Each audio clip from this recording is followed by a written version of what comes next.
তৎকালীন বাদশাহ নমরুদের সবচেয়ে ঘনিষ্ঠ ধর্মযাজক মূর্তি তৈরিকারী আজরের ঘরে জন্ম হল ইব্রাহিম আলাইহিস সালাম। নবীদের জীবনীর মধ্যে প্রত্যেক অ্যাঙ্গেলে শিক্ষা আছে, এখান থেকেও শিক্ষা আছে, যেটা আমরা বলি জন্ম হোক যথাতথা, কর্ম হোক ভালো। এবং রাসূল সাল্লাল্লাহু আলাইহি ওয়াসাল্লাম বলেছেন, কে কোন বংশে জন্ম নিয়েছে, কার রক্ত কি, এটা আল্লাহ সুবহানাহু ওয়া তাআলা দেখবেন।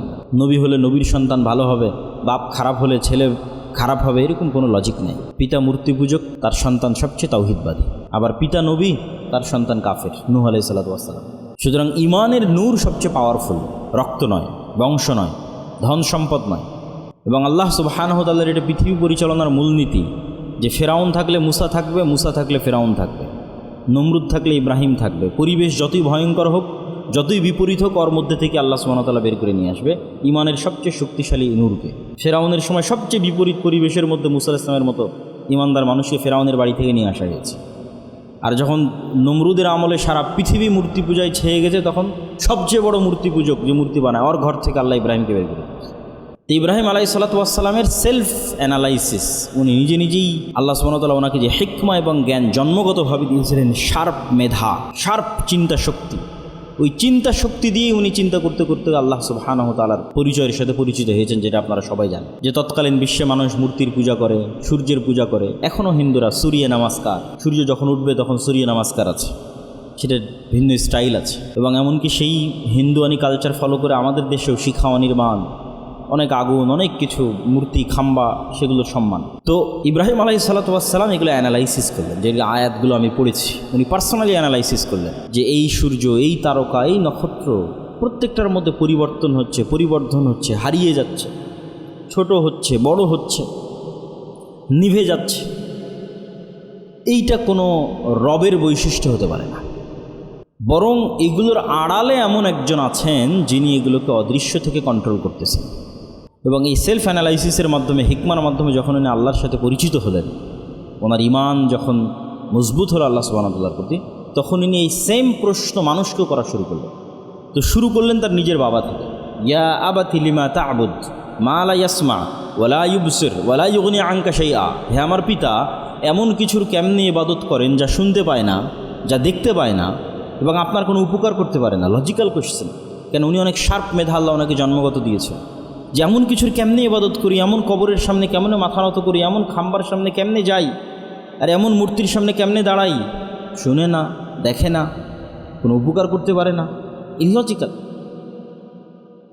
তখন ওনার বাবা ক্ষিপ্ত হয়ে গেলেন। মানুষের প্রথম বাধা তার ঘর থেকে আসে, সত্য এবং হক ঘর থেকে বাধাপ্রাপ্ত হয়। ইব্রাহিম আলাইহিস সালামের পিতা বললেন যে তুমি যদি তোমার এই দাওয়াত পরিত্যাগ না করো, ফাইল্লাম তাংতাহি লা আরজুমান্নাক ওয়াহজুরনি মালিয়া, তুমি যদি বিরত না থাকো তাহলে পাথর দিয়ে মারবো তোমাকে, আর আমার এখান থেকে দূরে সরে যাও, সরো এখান থেকে, বের হয়ে যাও আমার ঘর থেকে। তখন ইব্রাহিম আলাইহিস সালাম বলছেন, সাস্তাগফিরু লাকা রব্বি, আমার প্রতিপালকের কাছে আমি আপনার জন্য দোয়া করব। ইন্না রব্বি কানা বি হাফিয়া, আমার প্রতিপালক আমাকে অনেক ভালোবাসে, অনেক আন্তরিক আমার প্রতি, আমি আপনার জন্য আমার প্রতিপালকের কাছে দোয়া করবো। উনি দোয়া করেছিলেন, কিন্তু সেই দোয়া আল্লাহ সুবহানাহু ওয়া তাআলা কবুল করেননি ওনার পিতার ক্ষমার জন্য। তারপরে যখন পিতার কাছে দাওয়াত পৌঁছে দিয়ে কোনো লাভ হলো না, হকপন্থী মানুষটা স্ট্রেট ফরওয়ার্ড হয়, যেটা সত্য বুঝে সেটা প্রচার করতে চায়। এবার উনি দেশের জনগণ, আশেপাশের সমাজের মানুষের কাছে এই দাওয়াত নিয়ে গেলেন।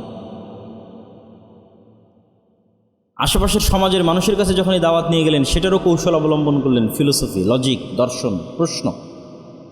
মানুষ সবাই যাবে মেলাতে, ফেস্টিভ্যাল, জাতীয় উৎসব, সবাই গেছে। ইব্রাহিম আলাইহিস সালাম অসুস্থতার অজুহাতে যাননি।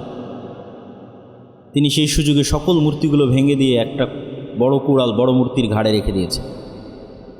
মান ফাআলা হাযা বিআলিহাতিনা, কে করলো এই কাজ আমাদের ইলাহগুলোর সাথে? তার মানুষ বলতে লাগলো যে একজন যুবক আছে, এ তো মূর্তি বিরোধী কথা বলে, তার নাম ইব্রাহিম, এ আজকে মেলায় যায়নি। তাকে ধরে নিয়ে আসা হলো।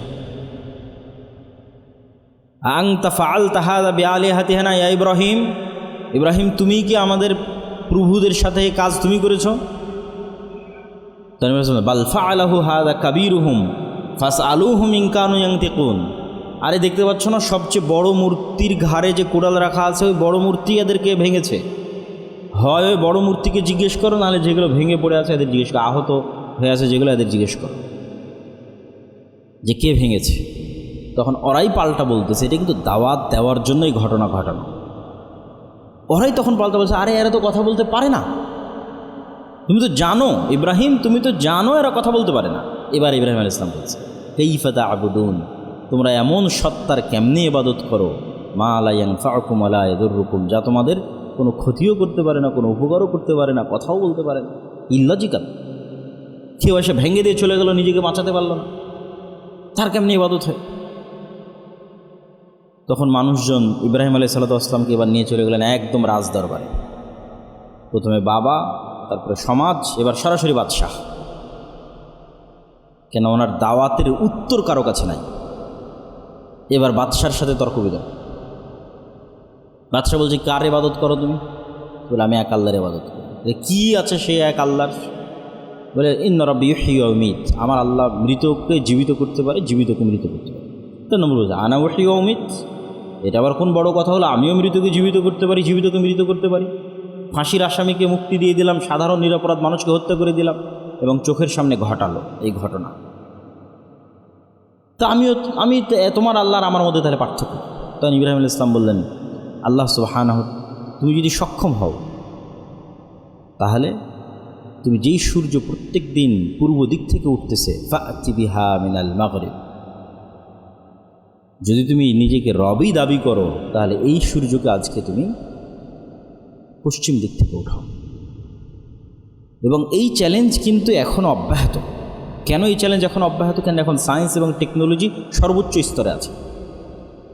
তো কেউ যদি সবচেয়ে বড় সায়েন্টিস্ট হয়, সে আসমানের নিজামকে হ্যাক করুক, যে নিজামের মধ্যে দিয়ে সূর্য উঠছে এবং ডুবছে, চন্দ্র উঠছে এবং ডুবছে। ইব্রাহিম আলাইহিস সালাম এই চ্যালেঞ্জ দিয়েছিলেন যে তুমি এটা করো। এখন যেমন আমাদের মোবাইল, কম্পিউটার সবই হ্যাক করা যায়, আসমানি সিস্টেমকে কেউ হ্যাক করুক এবং সেই সিস্টেমের মধ্যে নিজে থেকে পরিবর্তন নিয়ে আসুক। মানুষের সভ্যতা যত উন্নতি হোক না কেন, এই চ্যালেঞ্জ চলমান যে আসমানের সিস্টেমকে হ্যাক করতে হবে। কে হ্যাক করতে পারো আসো, এবং সেখানে নিজের সিস্টেম চালাতে পারো। ফাবুহিতাল্লাযী কাফার। এবার যখন বাদশাহ ইব্রাহিম আলাইহিস সালামের যুক্তির সামনে পরাজিত হয়ে গেল, মানুষ যখন যুক্তিতে পারে না, তখন জুলম এবং অত্যাচার নেমে আসে। হাররিকুহু ওয়ানসুরু আলিহাতাকুম, আগুন জ্বালাও তোমাদের রব এবং প্রতিপালকের বিরুদ্ধে। ধর্মদ্রোহিতা, অপমানসূলক কথা বলতেছে, একে আগুন জ্বালিয়ে হত্যা করো। আল্লাহ সুবহানাহু ওয়া তাআলা বলেন, ইয়া নারু কুনি বারদাম ওয়া সালামান আলা ইব্রাহিম, হে আগুন তুমি ইব্রাহিমের জন্য ঠান্ডা শীতল হয়ে যাও। তাই ঘটল। আগুন প্রজ্বলন শেষ হয়ে গেল, ইব্রাহিম আলাইহিস সালাম অক্ষত অবস্থা বের হয়ে আসলেন। যখন তারা বুঝলো ইব্রাহিম আলাইহিস সালামকে হত্যা করতে পারছে না, তখন তাকে দেশ থেকে বের করে দিল। প্রায় সব নবী নিজ এলাকা থেকে বিতাড়িত হয়েছে, নিজ সমাজ থেকে বিতাড়িত হয়েছে, নিজ দেশ থেকে বিতাড়িত হয়েছে। আমরা যদি বিতাড়িত না হয়ে থাকি, তাহলে আমাদের দাওয়াতের মধ্যে কম্প্রোমাইজ আছে। দাওয়াত যে খুব শক্তভাবে হুবহু শতভাগ তাওহীদপন্থীর উপর দাওয়াত দিবে, তার মধ্যে এই জুলুম, এই বিপদগুলো নেমে আসবে। ইব্রাহিম আলাইহিস সালামের জীবনী দেখেন আর মুহাম্মদ সাল্লাল্লাহু আলাইহি ওয়াসাল্লামের জীবনী দেখেন, অনেক কিছু কমন পাবেন। ইব্রাহিম আলাইহিস সালাম যেমন মূর্তি পূজার সমাজে জন্ম নিয়েছে, মুহাম্মদ সাল্লাল্লাহু আলাইহি ওয়াসাল্লাম মূর্তি পূজার সমাজে জন্ম নিয়েছে। ইব্রাহিম আলাইহিস সালাম যখন নিজ পরিবার এবং সমাজে দাওয়াত দিয়েছে, মুহাম্মদ সাল্লাল্লাহু আলাইহি ওয়াসাল্লাম নিজ পরিবার সমাজে দাওয়াত দিয়েছে। ইব্রাহিম আলাইহিস সালামকে যেমন তার মানুষ এলাকা থেকে বের করে দিয়েছে, মুহাম্মদ সাল্লাল্লাহু আলাইহি ওয়াসাল্লামকে মানুষ তার এলাকা থেকে বের করে দিয়েছে। তাহলে ইব্রাহিম আলাইহিস সালাম ইরাক থেকে হিজরত করে কোথায় গেলেন? শাম, সিরিয়া, ফিলিস্তিন। আর মুহাম্মদ সাল্লাল্লাহু আলাইহি ওয়াসাল্লাম হিজরত করে কোথায় গেলেন? মক্কা থেকে মদিনা। এই জন্য রাসূল সাল্লাল্লাহু আলাইহি ওয়াসাল্লাম বললেন, কিয়ামত পর্যন্ত দিন থাকবে কোথায়? যেখানে মুহাম্মদ সাল্লাল্লাহু আলাইহি ওয়াসাল্লাম হিজরত করে গেছে আর যেখানে ইব্রাহিম আলাইহিস সালাম হিজরত করে গেছে। দারু হিজরতে মুহাম্মদ ওয়া দারু হিজরতে ইব্রাহিম। দারুল হিজরা, যেই জায়গা মুহাম্মদের হিজরতের জায়গা আর যেই জায়গা ইব্রাহিমের হিজরতের জায়গা, কিয়ামত পর্যন্ত এই দুই জায়গায় হক থাকবে। শামে হক থাকবে, মদিনায় হক থাকবে, এখনও আছে। ইব্রাহিম আলাইহিস সালাম শাম, সিরিয়া, ফিলিস্তিনে হিজরত করে গেলেন। সারা আলাইহিস সালামের সাথে তার বিবাহের ঘটনা কখন, তা কোরআন এবং হাদিসে স্পষ্ট জানা যায় না। কিন্তু সিরিয়া এবং ফিলিস্তিন থেকে খাদ্যের সন্ধানে অথবা কোনো কাজে মিশর যাচ্ছেন। আর শাম এবং মিশরের সাথে এই যোগাযোগ 5000 বছরের পুরাতন। ইব্রাহিম আলাইহিসসালাম যেমন শাম থেকে মিশর যাচ্ছে, তারও কয়েক শত বছর পর ইউসুফ আলাইহিসসালাম এবং তার ভাইয়েরা শাম থেকে মিশর যাবে। তার কয়েক শত বছর পর মুসা আলাইহিসসালাম বানু ইসরায়েলদের নিয়ে মিশর থেকে শামে আসবে, ফিলিস্তিনে আসবে।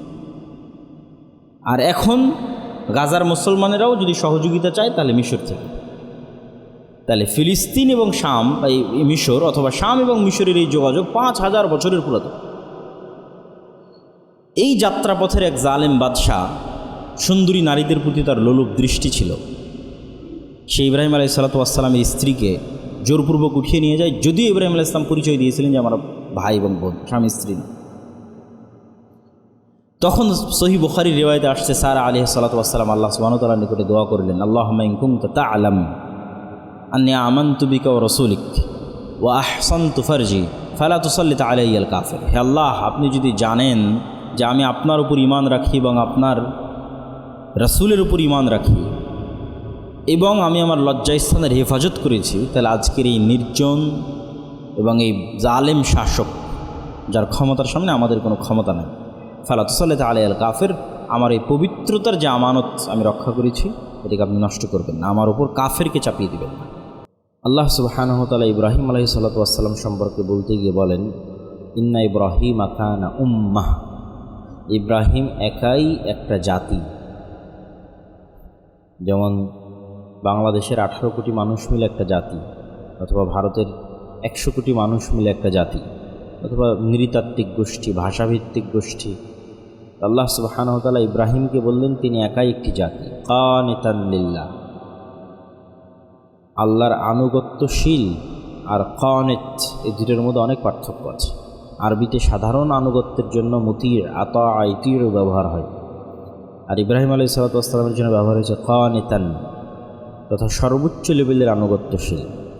হানিফান, প্রত্যেকেই তাওহীদপন্থী হতে পারে কিন্তু হানিফ নয়। আমি এবং আপনি হয়তো তাওহীদের দাবি করতে পারি কিন্তু হানিফ নয়। হানিফ সে যে শতভাগ শিরক মুক্ত এবং শতভাগ তাওহীদপন্থী, তাওহীদের সর্বোচ্চ স্তরে যে পৌঁছে গেছে সে হানিফ। তো ইব্রাহিম আলাইহিস সালাম শুধু মুসলমানদের নিকটে প্রিয় তা নয়, শুধু মুসলমানদের নিকটে সম্মানিত তা নয়, বর্তমান বিশ্বের 3টে বড় ধর্ম তথা পুরো পৃথিবীর 90% মতো মানুষ ইব্রাহিম আলাইহিস সালামকে সম্মান করে এবং স্মরণ করে। খ্রিস্টানেরাও, ইহুদিরাও, মুসলমানেরাও। এবং এটা লোক দেখানো সম্মান নয়, একদম অন্তর থেকে শ্রদ্ধা এবং গর্ব করা যে আমরা মিল্লাতে ইব্রাহিমের অনুসারী। এটাই ইহুদিদের গর্ব, এটাই খ্রিস্টানদের গর্ব, এটাই মুসলমানদের গর্ব।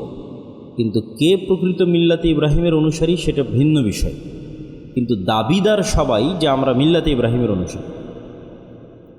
এবং মুহাম্মদ সাল্লাল্লাহু আলাইহি ওয়াসাল্লাম যখন মক্কায় প্রেরিত হন তখনও মক্কার মানুষ দাবি করত যে তারা মিল্লাতে ইব্রাহিমের অনুসারী, আর মুহাম্মদ সাল্লাল্লাহু আলাইহি ওয়াসাল্লামও দাবি করতে যে না আমিও মিল্লাতে ইব্রাহিমের অনুসারী।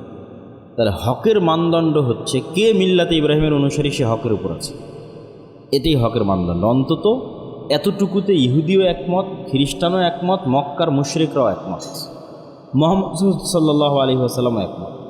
কেন সবাই নিজেকে দাবি করতেছে যে আমি মিল্লাতে ইব্রাহিমের অনুসারী। এই জন্যই তো আল্লাহ স্পষ্ট করতে গিয়ে বললেন, মা কানা ইব্রাহিম ইয়াহুদিয়ান ওয়ালা নাসরানিয়ান। তোমরা যে সবাই বলছো যে আমরা মিল্লাতে ইব্রাহিমের অনুসারী, তো ইব্রাহিম তো ইহুদিও ছিল না, খ্রিস্টানও ছিল না। ইব্রাহিম তো শিরক করতো না, তোমরা তো শিরকে লিপ্ত হয়ে গেছো। তো ইব্রাহিম আলাইহিস সালাম হচ্ছেন হকের মানদণ্ড যাচাই বাছাই করার মাপকাঠি। এবং আজকের ইহুদি এবং খ্রিস্টানেরা যে ইব্রাহিম আলাইহিস সালামকে সম্মান করার অসংখ্য নিদর্শন আছে। যেমন তারা ইব্রাহিমকে বলে আব্রাহাম, তো আপনি দেখবেন যে তাদের অসংখ্য ইহুদি খ্রিস্টানের নাম হচ্ছে আব্রাহাম, যেমন আব্রাহাম লিঙ্কন। এবং বানু ইসরায়েলের যত নবী আছে সব নবীর নামে তারা নিজেদের সন্তানদের নাম রাখে। যেমন ডেভিড, এটা আসলে দাউদ। ইউসুফ, এটাকে তারা বলে জোসেফ, যেমন সেন্ট জোসেফ স্কুল, ওটার বাংলা হচ্ছে হজরত ইউসুফ আলাইহিস সালাম স্কুল, যদি আপনাদের বোঝানোর সুবিধার্থে বাংলা করা হয়। এটা অন্য কোনো ইউসুফ না, যে ইউসুফকে আমরা চিনি সেই ইউসুফ। তারপরে যেই ইসরায়েলের যেই নেতাকে আমরা সবচেয়ে বেশি ঘৃণা করতেছি, তার নামও এক নবীর নাম, বেনিয়ামিন। এটা ইউসুফ আলাইহিস সালামের ছোটো ভাইয়ের নাম, বেনিয়ামিন। তো নেতানিয়াহুর মা যে তার নাম বেনিয়ামিন রেখেছে, এটা ওই বেনিয়ামিন মনে করে নাম রেখেছে, যে বেনিয়ামিনকে আমরা চিনি ইউসুফের ছোটো ভাই হিসেবে। এবং এখান থেকে একটা মজার জিনিস আমাদের এই বাংলার মুসলমানদের জন্য শিক্ষার আছে, অন্যদের জন্য নাই, কিন্তু এই বাংলার মুসলমানদের জন্য শিক্ষার আছে। সেটা কি? সেটা হচ্ছে এই যেমন পশ্চিমবঙ্গে বিজেপি ক্ষমতা এসেছে, তারা গরু কুরবানি নিষিদ্ধ করে দিয়েছে। আপনারা কুরবানিতে গরু কুরবানি করবেন। তা এই যে গরু কুরবানি করা এবং না করা, এইটার যে চিন্তা চেতনা এই বাংলায়, এটা এসেছে হিন্দুয়ানি সংস্কৃতি থেকে। যে যারা এলিট ক্লাস হবে, সর্বোচ্চ শ্রেণীর হবে, তারা আসলে কলকাতার এলিট হচ্ছে যে গরু খাবে না। এই জন্য অনেক হোটেলে দেখবেন লেখা আছে নো বিফ। অথচ ঘটনা হচ্ছে যে সারা পৃথিবীর সবাই গরু খায়। তাহলে গ্লোবালি কালচারালি আপনার ডমিনেটেড হওয়ার কোনো রাস্তা নেই। কেন? গ্লোবালি কালচারালি আপনি ওই গ্লোবাল কালচারের অন্তর্ভুক্ত, যেটা আসলে আব্রাহামিক কালচার। কেন? খ্রিস্টানদের কাছেও গরু খাওয়া হালাল, ইহুদিদের কাছেও গরু খাওয়া হালাল, তারাও গরু খায়, আমরাও গরু খাই। এরকম অসংখ্য কালচারাল মিল আছে আব্রাহামিক রিলিজিয়ানের পার্ট হওয়ার কারণে। যেমন হিন্দুরা মুসলমানি করায় না, মুসলমানেরা মুসলমানি করায়। এইটা এই বাংলায় আশ্চর্য মনে হতে পারে, কিন্তু আপনি যখন ইউরোপে ঢুকবেন, আমেরিকায় ঢুকবেন, সবাই মুসলমানি করে। কেন? সবাই আব্রাহামিক রিলিজিয়ানের ফলোয়ার, ইব্রাহিম আলাইহিসসালামের অনুসারী। যতটুকুই হোক কিছু না কিছু তো আছে। আসমানি কিতাব, আহলে কিতাবের অনুসারী, বিকৃত অবস্থার পরেও কিছু না কিছু আছে। তো আপনি হিন্দু একটা পরিবেশ ঘেরা থাকার পরেও যে গ্লোবাল কালচার ধরে বাঁচতে চাইবেন, সেটার বেশিরভাগই আব্রাহামিক রিলিজিয়নের সাথে গিয়ে মিলবে। ফলত হিন্দুদের কালচারই এমন কালচার যা আসলে পৃথিবীর কেউ ফলো করে না, পৃথিবীর কোথাও নাই। না আসমানি কালচার, না আব্রাহামিক রিলিজিয়নের সাথে যুক্ত, না কোনো লজিকের সাথে মিলে। এবং বর্তমান পৃথিবীতে যারা সবচেয়ে বেশি তাওহীদের নিকটবর্তী, তো এক নাম্বার তাওহীদপন্থী তো মুসলমানেরা। এটার বিস্তারিত আলোচনারও পরে আসবো। কিন্তু খ্রিস্টান এবং ইহুদিদের মধ্যে 2 নম্বর তাওহীদপন্থী হচ্ছে ইহুদিরা। আপনি খ্রিস্টানদের যেটা সবচেয়ে বড় গির্জা, যেটা মুসলমানদের মসজিদ ছিল স্পেনের কর্ডোভার জামে মসজিদ, সেখানে দেখবেন শত শত মূর্তি আছে ঈসা আলাইহিসসালাম এবং তার মা মারিয়াম আলাইহিসসালাম। কিন্তু ইহুদিদের কোনো সিনাগগে আপনি কোনো মূর্তি পাবেন না। মানে ইহুদিদের যেটা ইবাদতের জায়গা, আমরা যেমন মসজিদে আসছি, সেরকম ইহুদিদের ইবাদতের জায়গা আছে যেটার নাম সিনাগগ। আমার এই মসজিদে যেমন কোনো মূর্তি নাই, ইহুদির সিনাগগে কোনো মূর্তি নেই। কিন্তু আপনি গির্জায় ঢুকবেন, শত শত ঈসা এবং মারিয়াম আলাইহিসসালামের মূর্তি পাবেন। তাহলে ইহুদিরা বায়বীয় কোনো মূর্তির পূজা করে না। মুসলমানরা যেমন অদৃশ্য একক সত্তার ইবাদত করে, ইহুদিরা অদৃশ্য একক সত্তার ইবাদত করে। তাহলে এই লার্নিং ওরা কোথায় থেকে পেল? ওই যে আব্রাহামিক রিলিজিয়নের ফলোয়ার হওয়ার কারণে ন্যূনতম কিছুটা তাদের মধ্যে আছে। এখন অনেকে হয়তো মনে করবেন যে না, তাহলে কি আপনি ইহুদি ধর্মের প্রশংসা করলেন কিনা? আল্লাহ তো কোরআন মাজিদে ইহুদিদেরকে অভিশপ্ত বলেছে। ইহুদিরা কেন অভিশপ্ত সেটারও সংক্ষিপ্ত উত্তর দিব, কিন্তু তার আগে আরও 2-1টা মিল দেখেন। মুসলমানেরা হালাল এবং হারাম বাছাই করে। মুসলমানদের চেয়ে হালাল হারাম বাছায় আরও বেশি কঠোর যদি কোনো জাতি থেকে থাকে, তার নাম ইহুদি। ইহুদিদের হালাল ফুডের নাম হচ্ছে কৌশার ফুড। মুসলমানদের চেয়ে কেন স্ট্রিক্ট? ইহুদিরা অনেক কিছু নিজেদের উপর জোরপূর্বক চাপিয়ে নিয়েছে, যে আল্লাহ কোরআনে দেয়নি, কোনো কিতাবে দেয়নি। যেমন ধরেন ইহুদিদের একটা বিধান তারা নিজেদের উপর জোরপূর্বক চাপিয়ে নিয়েছে, দুধ আর গোস্ত একসাথে খাবে না। এরকম আরও অসংখ্য বিধান আছে। তো দেখা যাচ্ছে হালাল এবং হারাম বাছায় ওরা বেশি আরও সূক্ষ্ম করে বাছাই করে জায়গাটাকে আরও ছোট করে ফেলেছে, কিন্তু খুব স্ট্রিক্টলি ফলো করে, খুব কঠোরভাবে ফলো করে, এবং কোনো হীনম্মন্যতা ছাড়া। আপনার মনে হয় যে মুসলমানেরা সবচেয়ে বেশি দাড়ি রাখে, মুসলমানদের সংখ্যা বেশি তাই মনে হয়, কিন্তু পার্সেন্টেজ করেন যে মুসলমান যদি 100 কোটি হয়, তো 100 কোটির কতজন দাড়ি রেখেছে, তারপরে পার্সেন্টেজে ফেলেন যে কত পার্সেন্টেজ মুসলমান দাড়ি রাখে। এখন ইহুদি যদি 10 লক্ষ হয় তো 10 লক্ষের কয় লক্ষ দাঁড়িয়ে রাখে ওইটার পার্সেন্টেজ ফেলে, ওরা আপনার চেয়ে পার্সেন্টেজে বেশি থাকে। মাথায় টুপি দেওয়ার পার্সেন্টেজ যদি করেন যে কত পার্সেন্ট মুসলমান মাথায় টুপি দেয় আর কত পার্সেন্ট ইহুদি মাথায় টুপি দেয়, তো ইহুদি পার্সেন্টেজে এগিয়ে থাকবে কত পার্সেন্ট ইহুদি মাথায় টুপি দেয়। তো এগুলো জাস্ট এমনি কিছু মিলের কথা উল্লেখ করলাম। কিন্তু অভিশপ্ত কেন? আর খ্রিস্টানদের মধ্যে এতটা মিল পাওয়া যায় না কেন? ওই যে খ্রিস্টানদেরকে আল্লাহ বলেছে তারা দলিন, পথভ্রষ্ট, রাস্তাই চিনে না, রাস্তায় হারিয়ে ফেলেছে। ফলত জীবনকে কি মনে করে? 5 দিন কাজ করব, কাজ করে যা টাকা ইনকাম করব ওই টাকা বাকি 2 দিনে মদের বারে অথবা জুয়ার পাবে গিয়ে শেষ করে দেব, অথবা গার্লফ্রেন্ডের সাথে ঘুরে উড়িয়ে দিব। তাহলে জীবনের হাকিকাত, জীবনের প্রকৃত লক্ষ্য উদ্দেশ্য সম্পর্কে একজন খ্রিস্টান অচেতন। তার কাছে জীবনের কোনো লক্ষ্য উদ্দেশ্য নির্ধারিত নাই। কিন্তু একজন ইহুদি অচেতন নয়, একজন ইহুদি সচেতন, সে রাস্তা জানে, কেন পৃথিবীতে এসেছে সেটাও জানে। তো এই জন্য ইহুদিদেরকে আল্লাহ বলেছে এরা অভিশপ্ত, কেন ইবলিসের চাইতে জ্ঞানী কেউ ছিল না। ইবলিস জানতো আল্লাহর চাইতে বেশি ইবলিসকে কে চিনতে পারে, সবচেয়ে বেশি ইবাদত গুজার ছিল। এমনও তাফসিরে রিওয়ায়াত এসেছে যে জিন জাতিকে যখন আল্লাহ আদেশ দিল ফেরেশতাদের যে জিনদেরকে তাড়িয়ে দাও মেরে পিটে, পৃথিবীর লোকালয় থেকে এদেরকে পাহাড়ে জঙ্গলে সমুদ্রে তাড়িয়ে দাও, তখন ইবলিসও ফেরেশতাদের সাথে ওই সমস্ত জিনদের তাড়াতো। এবং কোনো জিনকে আসমানে প্রবেশের অনুমতি দেওয়া হয়নি, শুধু ইবলিস ছাড়া। তাহলে জ্ঞান থাকার পরেও, জানার পরেও যখন মানুষ ইগো প্রবলেমের কারণে, অহংকারের কারণে, হিংসার কারণে অস্বীকার করে বসে, তখন এটা হলো অভিশাপ। ভাই আমি জানি না, তা আমার কি করার আছে? এই জন্য আগেও সবচেয়ে বেশি মুসলমান হয়েছে খ্রিস্টানেরা, কিয়ামত পর্যন্ত সবচেয়ে বেশি মুসলমান হবে খ্রিস্টানরা। জানে না, জানলেই গ্রহণ করবে, জানাতে হবে, দাওয়াত দিতে হবে। সবচেয়ে দ্রুত ইসলামকে অ্যাকসেপ্ট করে খ্রিস্টানরা। ইহুদিরা তো সব জানেই, তাহলে কেন আপনাকে অ্যাকসেপ্ট করে না? ইগো প্রবলেম, অহংকার, হিংসা। যেই ইব্রাহিমের রক্তের উত্তরসূরি হওয়ার দাবিদার আমরা, সেই ইব্রাহিমের রক্তের উত্তরসূরি হওয়ার দাবি করলো মুহাম্মদ সাল্লাল্লাহু আলাইহি ওয়াসাল্লাম মক্কায় বসে। মুহাম্মদ সাল্লাল্লাহু আলাইহি ওয়াসাল্লাম কার সন্তান? ইব্রাহিমের সন্তান।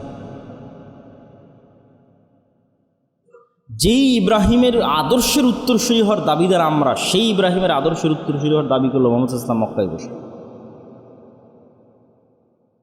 যেই মসজিদে আকসার দাবিদার আমরা, জেরুজালেমের দাবিদার আমরা, সেই জেরুজালেম এবং মসজিদে আকসা দাবি করে বসলো মুহাম্মদ সাল্লাল্লাহু আলাইহি ওয়াসাল্লাম মক্কায় বসে। মক্কায় বসে উনি সালাত আদায় করতেছে মসজিদে আকসার দিকে মুখ করে। তাহলে ইব্রাহিম আলাইহিস সালাতু ওয়াস সালামের এমন কোনো কালচারাল এবং হিস্ট্রিক্যাল ইতিহাস এবং ঐতিহ্য বাকি থাকলো না যেটার দাবি মুহাম্মদ সাল্লাল্লাহু আলাইহি ওয়াসাল্লাম করলো না। রক্ত আমি ইব্রাহিমের, আদর্শ আমি ইব্রাহিমের, আর ইব্রাহিমের 2 সন্তান যে মসজিদ আবাদ করেছে ওই 2 মসজিদের উত্তরসূরি আমি। তো সবই তো ওদের হাত থেকে চলে গেল। ইব্রাহিম আলাইহিস সালাতু ওয়াস সালামের 2 সন্তান, যা এক সন্তানের উত্তরসূরিরা আবাদ করেছে মসজিদে আকসা, আর এক সন্তানের উত্তরসূরিরা আবাদ করেছে কাবাঘর। তো এই জন্য ইব্রাহিম আলাইহিস সালাতু ওয়াস সালামের আদর্শ সম্পর্কে জানা খুবই জরুরি। ইব্রাহিম আলাইহিস সালাতু ওয়াস সালামের সংক্ষিপ্ত ইতিহাসে এই কথার সারমর্ম হচ্ছে ইহুদিরা ইগো, অহংকার এবং হিংসা এবং সুপারিয়রিটি থিওরি, এই কয়েকটা জিনিসের কারণে ইহুদি এবং হিন্দু মুশরিক তাদের বিদ্বেষ সবচেয়ে বেশি মুসলমানদের সাথে। ওইটা নিয়ে আরও অন্যদিন হয়তো আরও বিস্তারিত কথা বলা যাবে। তো ইব্রাহিম আলাইহিস সালাতু ওয়াস সালামের ফলোয়ার হওয়ার দাবিদার সবাই ইব্রাহিম আলাইহিস সালাতু ওয়াস সালামকে সম্মান করে। ইব্রাহিম আলাইহিস সালাতু ওয়াস সালামকে আজ থেকে 5000 বছর পূর্বে আজকের ইরাকের রাজধানী বাগদাদ, যাকে কোরআনে বলা হয়েছে বাবেল, বিবাবেলা হারুত ও মারুত, বাবেল নামক নগরীতে হারুত মারুত ফেরেশতাকে অবতীর্ণ করেছিলাম, জাদুর শহর। ওইটার আজকের নাম বাগদাদ।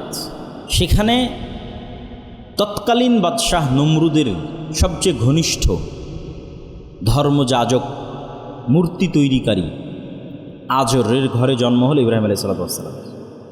নবীদের জীবনীর মধ্যে প্রত্যেক অ্যাঙ্গেলে শিক্ষা আছে, এখান থেকেও শিক্ষা আছে, যেটা আমরা বলি জন্ম হোক যথাতথা, কর্ম হোক ভালো। এবং রাসূল সাল্লাল্লাহু আলাইহি ওয়াসাল্লাম বলেছেন কে কোন বংশে জন্ম নিয়েছে, কার রক্ত কি, এটা আল্লাহ সুবহানাহু ওয়া তাআলা দেখবেন না। নবী হলে নবীর সন্তান ভালো হবে, বাপ খারাপ হলে ছেলে খারাপ হবে, এরকম কোনো লজিক নেই। পিতা মূর্তি পূজক, তার সন্তান সবচেয়ে তাওহীদবাদী। আবার পিতা নবী, তার সন্তান কাফের, নূহ আলাইহিস সালাতু ওয়াস সালাম। সুতরাং ইমানের নূর সবচেয়ে পাওয়ারফুল, রক্ত নয়, বংশ নয়, ধন সম্পদ নয়। এবং আল্লাহ সুবহানাহু ওয়া তাআলার এটা পৃথিবী পরিচালনার মূলনীতি যে ফেরাউন থাকলে মুসা থাকবে, মুসা থাকলে ফেরাউন থাকবে, নমরুদ থাকলে ইব্রাহিম থাকবে। পরিবেশ যতই ভয়ঙ্কর হোক, যতই বিপরীত হোক, ওর মধ্যে থেকে আল্লাহ সুবহানাহু ওয়া তাআলা বের করে নিয়ে আসবে ইমানের সবচেয়ে শক্তিশালী নূরকে। ফেরাউনের সময় সবচেয়ে বিপরীত পরিবেশের মধ্যে মুসা আলাইহিস সালামের মতো ইমানদার মানুষকে ফেরাউনের বাড়ি থেকে নিয়ে আসা হয়েছে। আর যখন নমরুদের আমলে সারা পৃথিবী মূর্তি পূজায় ছেয়ে গেছে, তখন সবচেয়ে বড় মূর্তি পূজক যে মূর্তি বানায়, ওর ঘর থেকে আল্লাহ ইব্রাহিমকে বের করে দিয়েছে। তো ইব্রাহিম আলাইহিস সালাতু ওয়াস সালামের সেলফ অ্যানালাইসিস, উনি নিজেই আল্লাহ সুবহানাহু ওয়া তাআলা ওনাকে যে হিকমা এবং জ্ঞান জন্মগতভাবে দিয়েছিলেন, শার্প মেধা, শার্প চিন্তা শক্তি, ওই চিন্তা শক্তি দিয়ে উনি চিন্তা করতে করতে আল্লাহ সুবহানাহু ওয়া তাআলার পরিচয়ের সাথে পরিচিত হয়েছেন, যেটা আপনারা সবাই জানেন।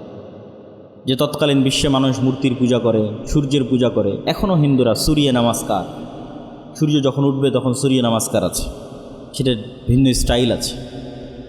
এবং এমনকি সেই হিন্দুয়ানি কালচার ফলো করে আমাদের দেশেও শিখা অনির্বাণ, অনেক আগুন, অনেক কিছু মূর্তি, খাম্বা, সেগুলোর সম্মান। তো ইব্রাহিম আলাইহিস সালাতু ওয়াস সালাম এগুলো অ্যানালাইসিস করলেন, যে আয়াতগুলো আমি পড়েছি উনি পার্সোনালি অ্যানালাইসিস করলেন যে এই সূর্য, এই তারকা, এই নক্ষত্র প্রত্যেকটার মধ্যে পরিবর্তন হচ্ছে, পরিবর্ধন হচ্ছে, হারিয়ে যাচ্ছে, ছোট হচ্ছে, বড় হচ্ছে, নিভে যাচ্ছে। এইটা কোনো রবের বৈশিষ্ট্য হতে পারে না, বরং এগুলোর আড়ালে এমন একজন আছেন যিনি এগুলোকে অদৃশ্য থেকে কন্ট্রোল করতেছেন। এবং এই সেলফ অ্যানালাইসিসের মাধ্যমে, হিকমার মাধ্যমে যখন উনি আল্লাহর সাথে পরিচিত হলেন, ওনার ইমান যখন মজবুত হলো আল্লাহ সুবহানাহু ওয়া তাআলার প্রতি, তখন উনি এই সেম প্রশ্ন মানুষকেও করা শুরু করলেন। তো শুরু করলেন তার নিজের বাবা থেকে, ইয়া আবাতি লিমা তা'বুদ মা লা ইয়াসমা ওয়ালা ইউবসির ওয়ালা ইউগনি আনকা শাইআ। হে আমার পিতা, এমন কিছুর কেমনি ইবাদত করেন যা শুনতে পায় না, যা দেখতে পায় না, এবং আপনার কোনো উপকার করতে পারে না। লজিক্যাল কোয়েশ্চেন, কেন উনি অনেক শার্প মেধা আল্লাহ ওনাকে জন্মগত দিয়েছে। যে এমন কিছুর কেমনে ইবাদত করি, এমন কবরের সামনে কেমনে মাথা নত করি, এমন খাম্বার সামনে কেমনে যাই, আর এমন মূর্তির সামনে কেমনে দাঁড়াই, শুনে না, দেখে না, কোনো উপকার করতে পারে না, ইললজিক্যাল। তখন ওনার বাবা ক্ষিপ্ত হয়ে গেলেন। মানুষের প্রথম বাধা তার ঘর থেকে আসে, সত্য এবং হক ঘর থেকে বাধাপ্রাপ্ত হয়। ইব্রাহিম আলাইহিস সালাতু ওয়াস সালামের পিতা বললেন যে তুমি যদি তোমার এই দাওয়াত পরিত্যাগ না করো, ফাইল্লাম তাংতাহি লা আরজুমান্নাক ওয়াহজুরনি মালিয়া, তুমি যদি বিরত না থাকো তাহলে পাথর দিয়ে মারবো তোমাকে, আর আমার এখান থেকে দূরে সরে যাও, সরো এখান থেকে, বের হয়ে যাও আমার ঘর থেকে। তখন ইব্রাহিম আলাইহিস সালাতু ওয়াস সালাম বলছেন, সাস্তাগফিরু লাকা রব্বি, আমার প্রতিপালকের কাছে আমি আপনার জন্য দোয়া করব। ইন্না রব্বি কানা বি হাফিয়া, আমার প্রতিপালক আমাকে অনেক ভালোবাসে, অনেক আন্তরিক আমার প্রতি, আমি আপনার জন্য আমার প্রতিপালকের কাছে দোয়া করবো। উনি দোয়া করেছিলেন, কিন্তু সেই দোয়া আল্লাহ সুবহানাহু ওয়া তাআলা কবুল করেননি ওনার পিতার ক্ষমার জন্য। তারপরে যখন পিতার কাছে দাওয়াত পৌঁছে দিয়ে কোনো লাভ হলো না, হকপন্থী মানুষটা স্ট্রেট ফরওয়ার্ড হয়, যেটা সত্য বুঝে সেটা প্রচার করতে চায়। এবার উনি দেশের জনগণ, আশেপাশের সমাজের মানুষের কাছে এই দাওয়াত নিয়ে গেলেন। আশেপাশের সমাজের মানুষের কাছে যখন এই দাওয়াত নিয়ে গেলেন, সেটারও কৌশল অবলম্বন করলেন, ফিলোসফি, লজিক, দর্শন, প্রশ্ন। মানুষ সবাই যাবে মেলাতে, ফেস্টিভ্যাল, জাতীয় উৎসব, সবাই গেছে। ইব্রাহিম আলাইহিস সালাতু ওয়াস সালাম অসুস্থতার অজুহাতে যাননি। তিনি সেই সুযোগে সকল মূর্তিগুলো ভেঙে দিয়ে একটা বড় কুড়াল, বড় মূর্তির ঘাড়ে রেখে দিয়েছে। মান ফাআলা হাযা বিআলিহাতিনা, কে করলো এই কাজ আমাদের ইলাহগুলোর সাথে? তার মানুষ বলতে লাগলো যে একজন যুবক আছে, এ তো মূর্তি বিরোধী কথা বলে, তার নাম ইব্রাহিম, এ আজকে মেলায় যায়নি। তাকে ধরে নিয়ে আসা হলো। আনতা ফাআলতা হাযা বিআলিহাতিনা ইয়া ইব্রাহিম, ইব্রাহিম তুমি কি আমাদের প্রভুদের সাথে এই কাজ তুমি করেছো? তার বাল ফাআলাহু হাযা কাবীরুহুম ফাসআলুহুম ইন কানু ইয়ানতিকুন, আরে দেখতে পাচ্ছ না, সবচেয়ে বড় মূর্তির ঘাড়ে যে কোড়াল রাখা আছে, ওই বড় মূর্তি এদেরকে ভেঙেছে। হয় ওই বড় মূর্তিকে জিজ্ঞেস করো, নাহলে যেগুলো ভেঙে পড়ে আছে এদের জিজ্ঞেস করো, আহত হয়ে আছে যেগুলো এদের জিজ্ঞেস করো যে কে ভেঙেছে। তখন ওরাই পাল্টা বলতেছে, এটা কিন্তু দাওয়াত দেওয়ার জন্যই ঘটনা ঘটানো। ওরাই তখন পাল্টা বলছে, আরে এরা তো কথা বলতে পারে না, তুমি তো জানো ইব্রাহিম, তুমি তো জানো এরা কথা বলতে পারে না। এবার ইব্রাহিম আলাইহিস সালাম বলছে, কাইফা তা'বুদুন, তোমরা এমন সত্তার কেমনে ইবাদত করো, মা লা ইয়ানফাউকুম ওয়া লা ইয়াদুররুকুম, যা তোমাদের কোনো ক্ষতিও করতে পারে না, কোনো উপকারও করতে পারে না, কথাও বলতে পারে না। ইললজিক্যাল। কেউ এসে ভেঙে দিয়ে চলে গেল, নিজেকে বাঁচাতে পারল না, তার কেমনি ইবাদত হয়? তখন মানুষজন ইব্রাহিম আলাইহিস সালামকে এবার নিয়ে চলে গেলেন একদম রাজ দরবারে। প্রথমে বাবা, তারপরে সমাজ, এবার সরাসরি বাদশাহ। কেন ওনার দাওয়াতের উত্তর কারো কাছে নাই। এবার বাদশার সাথে তর্ক বিতর্ক। বাদশাহ বলছে, কার ইবাদত করো তুমি? বলে, আমি এক আল্লাহর ইবাদত করি। কি আছে সে এক আল্লাহর? বলে, ইন্না রাব্বি ইউহয়ি ওয়া ইউমীত, আমার আল্লাহ মৃতকে জীবিত করতে পারে, জীবিতকে মৃত করতে পারে। তো নম্বর বলছে, আনা উহয়ি ওয়া উমীত, এটা আবার কোন বড় কথা হলো? আমিও মৃতকে জীবিত করতে পারি, জীবিতকে মৃত করতে পারি। ফাঁসির আসামিকে মুক্তি দিয়ে দিলাম, সাধারণ নিরপরাধ মানুষকে হত্যা করে দিলাম, এবং চোখের সামনে ঘটালো এই ঘটনা। তো আমি তোমার আল্লাহর আমার মধ্যে তাহলে পার্থক্য। তখন ইব্রাহিম আলাইহিস সালাম বললেন, আল্লাহ সুবহানাহু, তুমি যদি সক্ষম হও তাহলে তুমি যেই সূর্য প্রত্যেক দিন পূর্ব দিক থেকে উঠতেছে, ফাআতি বিহা মিনাল মাগরিব, যদি তুমি নিজেকে রবই দাবি করো, তাহলে এই সূর্যকে আজকে তুমি পশ্চিম দিক থেকে উঠাও। এবং এই চ্যালেঞ্জ কিন্তু এখনও অব্যাহত। কেন এই চ্যালেঞ্জ এখন অব্যাহত? কেন এখন সায়েন্স এবং টেকনোলজি সর্বোচ্চ স্তরে আছে। তো কেউ যদি সবচেয়ে বড় সায়েন্টিস্ট হয়, সে আসমানের নিজামকে হ্যাক করুক, যে নিজামের মধ্যে দিয়ে সূর্য উঠছে এবং ডুবছে, চন্দ্র উঠছে এবং ডুবছে। ইব্রাহিম আলাইহিস সালাম এই চ্যালেঞ্জ দিয়েছিলেন যে তুমি এটা করো। এখন যেমন আমাদের মোবাইল, কম্পিউটার সবই হ্যাক করা যায়, আসমানি সিস্টেমকে কেউ হ্যাক করুক এবং সেই সিস্টেমের মধ্যে নিজে থেকে পরিবর্তন নিয়ে আসুক। মানুষের সভ্যতা যত উন্নতি হোক না কেন, এই চ্যালেঞ্জ চলমান যে আসমানের সিস্টেমকে হ্যাক করতে হবে। কে হ্যাক করতে পারো আসো, এবং সেখানে নিজের সিস্টেম চালাতে পারো। ফাবুহিতাল্লাযী কাফার। এবার যখন বাদশাও ইব্রাহিম আলাইহিস সালামের যুক্তির সামনে পরাজিত হয়ে গেল, মানুষ যখন যুক্তিতে পারে না, তখন জুলম এবং অত্যাচার নেমে আসে। হাররিকুহু ওয়ানসুরু আলিহাতাকুম, আগুন জ্বালাও তোমাদের রব এবং প্রতিপালকের বিরুদ্ধে। ধর্মদ্রোহিতা, অপমানসূলক কথা বলতেছে, একে আগুন জ্বালিয়ে হত্যা করো। আল্লাহ সুবহানাহু ওয়া তাআলা বলেন, ইয়া নারু কুনি বারদাম ওয়া সালামান আলা ইব্রাহিম, হে আগুন তুমি ইব্রাহিমের জন্য ঠান্ডা শীতল হয়ে যাও। তাই ঘটল। আগুন প্রজ্বলন শেষ হয়ে গেল, ইব্রাহিম আলাইহিস সালাম অক্ষত অবস্থায় বের হয়ে আসলেন। যখন তারা বুঝলো ইব্রাহিম আলাইহিস সালামকে হত্যা করতে পারছে না, তখন তাকে দেশ থেকে বের করে দিল। প্রায় সব নবী নিজ এলাকা থেকে বিতাড়িত হয়েছে, নিজ সমাজ থেকে বিতাড়িত হয়েছে, নিজ দেশ থেকে বিতাড়িত হয়েছে। আমরা যদি বিতাড়িত না হয়ে থাকি, তাহলে আমাদের দাওয়াতের মধ্যে কম্প্রোমাইজ আছে।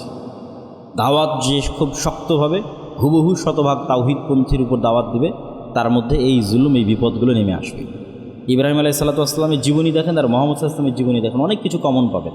ইব্রাহিম আলাইহিস সালাম যেমন মূর্তি পূজার সমাজে জন্ম নিয়েছে, মোহাম্মদ সাল্লাল্লাহু আলাইহি ওয়াসাল্লাম মূর্তি পূজার সমাজে জন্ম নিয়েছে।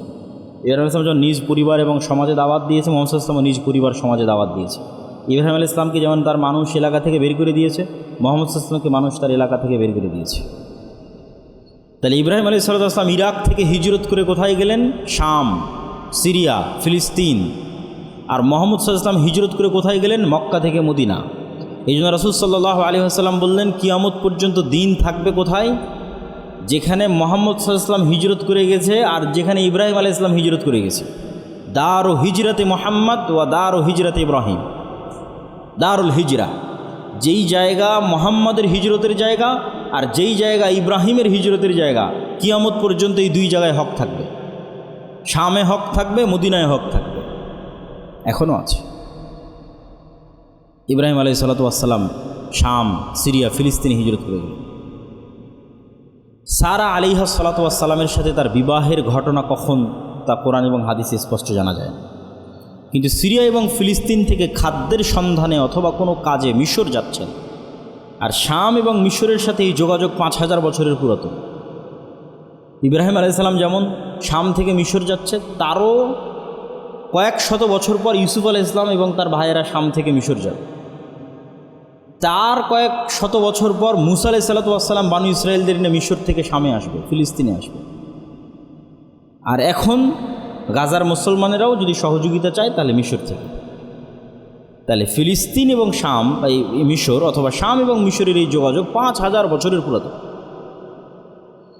এই যাত্রাপথের এক জালেম বাদশাহ, সুন্দরী নারীদের প্রতি তার লোলুপ দৃষ্টি ছিল। সে ইব্রাহিম আলাইহিস সালামের স্ত্রীকে জোরপূর্বক উঠিয়ে নিয়ে যায়, যদিও ইব্রাহিম আলাইহিস সালাম পরিচয় দিয়েছিলেন যে আমার ভাই এবং বোন, স্বামী স্ত্রী না। তখন সহিহ বুখারীর রিওয়ায়াতে আসছে, সারা আলাইহিস সালাম আল্লাহ সুবহানাহু ওয়া তাআলার নিকটে দোয়া করলেন, আল্লাহুম্মা ইন কুনতা তা'লাম আন্নী আমানতু বিকা ওয়া রাসূলিক ওয়া আহসানতু ফারজি ফালা তুসাল্লিত আলাইয়াল কাফির। হে আল্লাহ, আপনি যদি জানেন যে আমি আপনার উপর ঈমান রাখি এবং আপনার রাসূলের উপর ঈমান রাখি এবং আমি আমার লজ্জাস্থানের হেফাজত করেছি, তাহলে আজকের এই নির্জন এবং এই জালেম শাসক, যার ক্ষমতার সামনে আমাদের কোনো ক্ষমতা নেই, ফালা তুসাল্লিত আলাইয়াল কাফির, আমার এই পবিত্রতার যে আমানত আমি রক্ষা করেছি এটাকে আপনি নষ্ট করবেন না, আমার উপর কাফেরকে চাপিয়ে দিবেন না। তো সহিহ বুখারীতে আসছে যে 3বার এই ঘটনা ঘটল, তথা বাদশাহ অজ্ঞান হয়ে পড়ে গেল। আবার কান্নাকাটি করে সারা আলাইহিস সালামের কাছে ক্ষমা চাইল, তুমি আমাকে বাঁচাও। সারা আলাইহিস সালাম আবার আল্লাহকে বললেন, আল্লাহ, এই যদি এখানে নিহত হয় মানুষ বলবে আমি হত্যা করেছি, অতএব একে বাঁচিয়ে দেন। আল্লাহ আবার তাকে সুস্থ করে দিলেন। সে আবার তার কুনিয়াতে সামনের দিকে এগিয়ে আসলো। আবার সারা আলাইহিস সালাম আল্লাহর কাছে দোয়া করলেন, আবার সে অজ্ঞান হয়ে পড়ে গেল। এই ঘটনা 3বার ঘটল। এখান থেকে একটা জিনিস বোঝা যায় যে আল্লাহ সুবহানাহু ওয়া তাআলার কিছু বান্দা এবং বান্দি আছে যাদের মুখের কথা আল্লাহ সুবহানাহু ওয়া তাআলা সাথে সাথে বাস্তবায়ন করে। তারা আল্লাহ সুবহানাহু ওয়া তাআলার এত নিকটে যে তাদের মুখ দিয়ে যেটি উচ্চারিত হয় সেটি বাস্তবায়ন করা আল্লাহর জন্য লাজেম হয়ে যায়। না বাস্তবায়ন করলে আল্লাহ নিজে লজ্জা পায়। তার অবস্থান আল্লাহর নিকটে এত নিকটে। সেই রকমই একজন হচ্ছে সারা আলাইহিস সালাম। তিনি মুখ দিয়ে বলতেছেন আল্লাহ এক থেকে বাঁচাও, পড়ে যাচ্ছে, আল্লাহকে সুস্থ করে দাও, সুস্থ হয়ে যাচ্ছে। মানে মুখ দিয়ে যা উচ্চারণ হচ্ছে তাই হচ্ছে 6 বার। বাদশাহ যখন বুঝলো যে সে এই মহিলার কোনো ক্ষতি করতে পারবে না, তখন সে তার অধীনস্থ মহিলাদের মধ্যে থেকে সবচেয়ে সম্মানিতা এবং সবচেয়ে আত্মমর্যাদা সম্পন্ন, যিনি অন্য কোনো বাদশার কন্যা ছিলেন, কোনো যুদ্ধের কারণে তার কাছে যুদ্ধবন্দিনী অবস্থায় এসেছিল, হাজেরা আলাইহিস সালামকে হাদিয়া হিসেবে সারার সাথে ইব্রাহিম আলাইহিস সালামের সাথে বিদায় দিলেন। ইব্রাহিম আলাইহিস সালামের বয়স 80 বছর পার হয়ে গেছে, 100 বছর ছুঁই, কিন্তু ওনার কোনো সন্তান হয়নি। তো সন্তানের আশাতেই সারা আলাইহিস সালাম ইব্রাহিম আলাইহিস সালামের বিবাহ হাজেরা আলাইহিস সালামের সাথে। যেহেতু সন্তান হচ্ছে না, মানুষের সবারই সন্তানের চাওয়া থাকে, এবং হাজেরা আলাইহিস সালামের সাথে বিবাহ হওয়ার পর আল্লাহ সুবহানাহু ওয়া তাআলা ইব্রাহিম আলাইহিস সালামকে প্রথম সন্তান দিলেন ইসমাঈল। এবং মহিলাদের মধ্যে যে স্বাভাবিক ঈর্ষা কাজ করে, যে যখনই কারো সন্তান হয় এবং সন্তান যদি সুন্দর ফুটফুটে হয়, তাহলে পিতার স্বাভাবিক আগ্রহ এবং ভালোবাসা ওই স্ত্রীর প্রতি বিরাজ করবে যার সন্তান হয়েছে। ইব্রাহিম আলাইহিস সালাম হাজেরা আলাইহিস সালাম এবং তার ছোট্ট সন্তান ইসমাঈলকে রেখে আসলেন এই জেরুজালেম থেকে 1200 কিলোমিটার দূরে মক্কায়, যেইখানে আল্লাহ সুবহানাহু ওয়া তাআলার প্রথম ঘর আছে, ইন্না আউওয়ালা বাইতুন উদিআ লিন-নাস বিবাক্কা। কিন্তু নূহ আলাইহিস সালামের বন্যায় সেটা ধ্বংস হয়ে গেছে। এখন ওখানে ঘরের কোনো চিহ্ন নাই। আদম আলাইহিস সালাম যেখানে এবং হাওয়া আলাইহিস সালাম যেখানে অবতীর্ণ হয়েছেন, বা যেখানে প্রথম মানুষ ঘর আবাদ করেছে, যেখানে প্রথম মানুষ ইবাদত করেছে, ফেরেশতারা যেখানে প্রথম ঘর তৈরি করেছে, সেটাই মক্কা। সেই প্রথম ঘরই কাবা। কিন্তু নূহ আলাইহিস সালামের বন্যায় সেটা মিটে গেছে। তো ইব্রাহিম আলাইহিস সালাম কোরআনের মধ্যে বলছে, আল্লাহ সুবহানাহু ওয়া তাআলা এই সময়কার বর্ণনা, রব্বি ইন্নী আসকানতু মিন যুররিয়্যাতি বিওয়াদিন গায়রা যী যারইন ইনদা বাইতিকাল মুহাররাম। আল্লাহ, এমন এক জায়গায় আমার পরিবার পরিজনকে রেখে যাচ্ছি, গায়রা যী যারইন, যেখানে একটা ঘাসও উৎপাদন হয় না। মানুষ তো বহু দূরের কথা, পশু পাখি প্রাণী তো বহু দূরের কথা, ঘাসও নাই। গায়রা যী যারইন, একটা ঘাসও নাই যেখানে। রব্বানা লিউকিমুস সালাহ, আল্লাহ এদেরকে এখানে রেখে যাচ্ছে এই জন্য যেন এরা সালাত কায়েম করতে পারে। দোয়ার ধারাবাহিক, যেভাবে উনি বলেছেন ওইভাবে আমি বলতেছি, যেভাবে কোরআনে আছে সেভাবে বলতেছি, একদম ধারাবাহিক। যে আল্লাহ নির্জন মরুভূমিতে আমার পরিবার পরিজনকে রেখে যাচ্ছি, যেখানে একটা ঘাসও উৎপাদন হয় না। কেন রেখে যাচ্ছি? লিউকিমুস সালাহ, যেন এরা এই নগরীতে সালাত প্রতিষ্ঠা করতে পারে। হে আল্লাহ, আপনি মানুষের অন্তরকে ঘুরিয়ে দেন এই শহরের দিকে। পরের বাক্য, মানুষের অন্তরকে এই শহরের দিকে ঘুরিয়ে দেন। অরযুকহুম, আর হে আল্লাহ এই শহরে এদের রিজিকের ব্যবস্থা করে দেন। এই দোয়া ইব্রাহিম আলাইহিস সালাম করছেন কখন? যখন তিনি তার স্ত্রীকে রেখে পাহাড়ের আড়াল হয়েছেন তখন। আর যখন রেখে যাচ্ছেন তখন সহিহ বুখারীর রিওয়ায়েতে আছে যে হাজেরা আলাইহিস সালাতু ওয়াস সালাম বারবার জিজ্ঞেস করছেন, আইনা তাযহাব আনতা ইব্রাহিম, স্বামীর নাম ধরেই বলছেন, ইব্রাহিম আপনি কোথায় চলে যাচ্ছেন? এবং এমন জায়গায় রেখে যাচ্ছেন যেখানে সেই কিছুই নেই, লা ইনস ওয়ালা সেই, কোনো মানুষ নাই আর কিছুই নেই, মানুষও নাই, পশু পাখি গাছপালা কিছু নেই। তো ইব্রাহিম আলাইহিস সালাতু ওয়াস সালাম কোনো উত্তর দিচ্ছেন না। তিনবার এই প্রশ্ন করার পর হাজেরা আলাইহিস সালাতু ওয়াস সালাম বলেন, আল্লাহ আমারাক, আল্লাহ কি আপনাকে আদেশ দিয়েছে আমাদের এখানে রেখে যাওয়ার জন্য?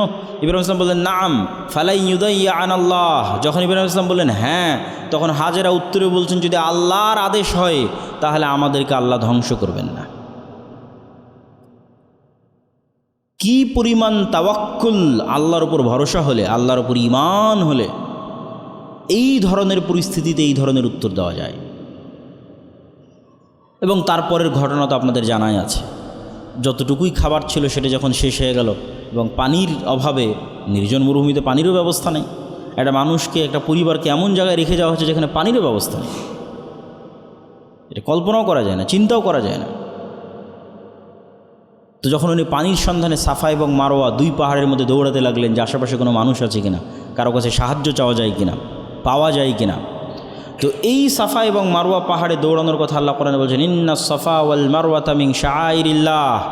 এই সাফা আর এই মারওয়া পাহাড়ে আজকে একজন সাধারণ মহিলা তার নিজ প্রয়োজনে দৌড়াচ্ছে, কিন্তু তাদের তাওয়াক্কুল এবং ঈমান আল্লাহর উপর এত বেশি যে একজন সাধারণ মহিলার নিজ প্রয়োজনে এই সাধারণ দৌড়ানোকে আল্লাহ কিয়ামত পর্যন্ত ইবাদত বানিয়ে দিলেন, যে পৃথিবীর সর্বশ্রেষ্ঠ মানুষও ইবাদতের উদ্দেশ্যে এখানে দৌড়াবে। ইন্না সাফা ওয়াল মারওয়াতা মিন শাআইরিল্লাহ, সাফার মারওয়াকে আল্লাহ কিয়ামত পর্যন্ত নিদর্শন বানিয়ে দিলেন। তাদের তাওয়াক্কুল আলাল্লাহের যে কবুলিয়ত, যে পাওয়ার, যে ক্ষমতা। তারপরে জিব্রাইল আলাইহিস সালাতু ওয়াস সালামের পা অথবা পাখার আঘাতে সেখানে জমজমের কুয়ার তৈরি হলো, এবং এটাও একটি নিদর্শন আল্লাহ সুবহানাহু ওয়া তাআলার, যে মরুভূমির মধ্যে থেকে পানির বের হয়ে আসা যেমন নিদর্শন, এবং সেই পানি শেষ না হওয়া তেমন নিদর্শন। এবং বড় থেকে বড় মেশিন লাগিয়ে এই পানি উঠিয়ে শেষ করার চেষ্টা করা হয়েছে, হয়নি, আজও হয়নি। হাজার হাজার বছর থেকে মানুষ খাচ্ছে, মুহাম্মদ সাল্লাল্লাহু আলাইহি ওয়াসাল্লাম থেকে নয়। এই যে বললাম না যে ইহুদি এবং খ্রিস্টানরা জানে না, হাজার হাজার ইহুদি জানে না যে কাবাঘর কে তৈরি করেছে, এই জমজম কার। এগুলো যে ইব্রাহিম আলাইহিস সালাতু ওয়াস সালামের হিস্ট্রি, এটা তারা জানে না। আপনি যে কোনো ইহুদিকে জিজ্ঞেস করুন কে কাবা তৈরি করেছে, মুহাম্মদ সাল্লাল্লাহু আলাইহি ওয়াসাল্লাম তৈরি করেছে।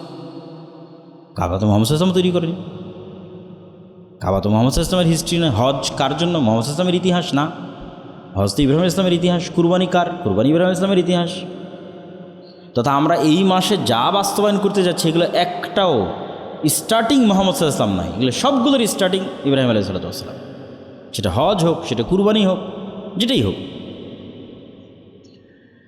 এবার ইব্রাহিম আলাইহিস সালাতু ওয়াস সালাম ফিরে গেলেন সন্তান সন্ততিকে রেখে জেরুজালেম, শাম, সিরিয়া, ফিলিস্তিন।